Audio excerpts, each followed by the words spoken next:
സംസ്ഥാന മന്ത്രിസഭയിൽ വകുപ്പ് വിഭജനത്തിൽ അപ്രതീക്ഷിത ട്വിസ്റ്റ്. ചില വകുപ്പുകളിൽ മാറ്റങ്ങൾക്ക് സാധ്യതയുണ്ട് എന്ന് വ്യക്തമാക്കി മന്ത്രി കെ മുരളീധരൻ.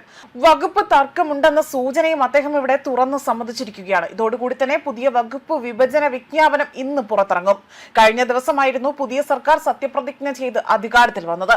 ഇതോടുകൂടി തന്നെ ഇപ്പോൾ പൊതുജനങ്ങളടക്കം ഒരു ശുഭപ്രതീക്ഷയാണ് വെച്ചു പുലർത്തുന്നത്. 10 വർഷത്തെ പിന്നോട്ടടിച്ച ഒരു ഭരണത്തിൽ നിന്നും ഒരു മോചനമായിരുന്നു UDF സർക്കാരിന്റെ വരവോടുകൂടി തന്നെ നൽകിയിരിക്കുന്നത്. മാത്രമല്ല പറഞ്ഞ വാക്കുകൾ പാലിച്ചുകൊണ്ടായിരുന്നു മുഖ്യമന്ത്രി VD സതീശൻ അദ്ദേഹത്തിന്റെ ഉത്തരവാദിത്തങ്ങളിലേക്ക് കഴിഞ്ഞ ദിവസം കടന്നത്. ഇതാകട്ടെ നേതാക്കളിലും പ്രവർത്തകരിലും പൊതുജനങ്ങളിൽ പോലും ഒരു ഊർജം പകരുന്ന ഒന്നായി തന്നെ മാറിയിരുന്നു. ചില തർക്കങ്ങൾ ഉണ്ടെങ്കിൽ പോലും പൊതുജനങ്ങളെ അവിടെ ബുദ്ധിമുട്ടിക്കാതെയുള്ള ഭരണമാകും UDF സർക്കാർ കാഴ്ചവെക്കാൻ പോകുന്നതെന്ന വിലയിരുത്തലടക്കം പുറത്തു വരുന്നുണ്ട്.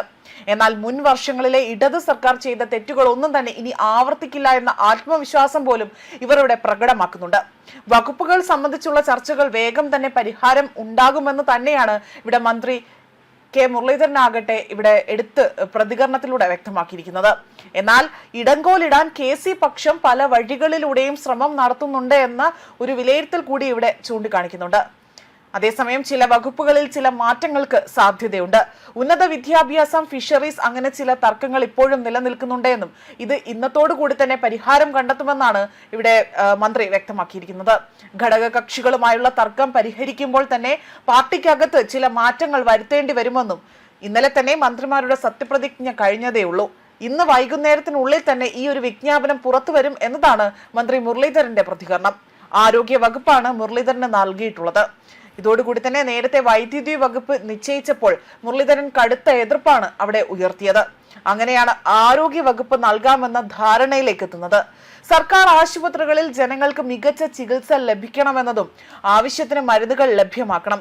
തിരുവനന്തപുരത്ത് രണ്ടാമത്തെ ഒരു മെഡിക്കൽ കോളേജ് സ്ഥാപിക്കുക എന്നതാണ് മറ്റൊരു പ്രധാന ലക്ഷ്യമെന്നും അദ്ദേഹം കഴിഞ്ഞ ദിവസം തന്നെ വ്യക്തമാക്കിയിരുന്നു. വകുപ്പ് സംബന്ധിച്ച നോട്ടിഫിക്കേഷൻ വന്ന ശേഷം ബാക്കി കാര്യങ്ങൾ ഔദ്യോഗികമായി തന്നെ വിശദീകരിക്കാമെന്നും അദ്ദേഹം എടുത്ത് സൂചിപ്പിക്കുകയും ചെയ്തു. അതേസമയം ഫിഷറീസ് വേണമെന്ന ആവശ്യവുമായി ലീഗ് മുന്നോട്ട് പോവുകയാണ്. എന്നാൽ പറ്റില്ല എന്ന നിലപാടാണ് ഇവിടെ കോൺഗ്രസ് സ്വീകരിച്ചിരിക്കുന്നത്. ഫിഷറീസ് ലീഗിന് കൊടുക്കരുത് എന്ന് കോൺഗ്രസിലെ ചില വിഭാഗത്തിൽ നിന്നുള്ള ആളുകൾ അവിടെ ആവശ്യപ്പെടുന്നതായി തന്നെ വ്യക്തമാക്കുന്നു.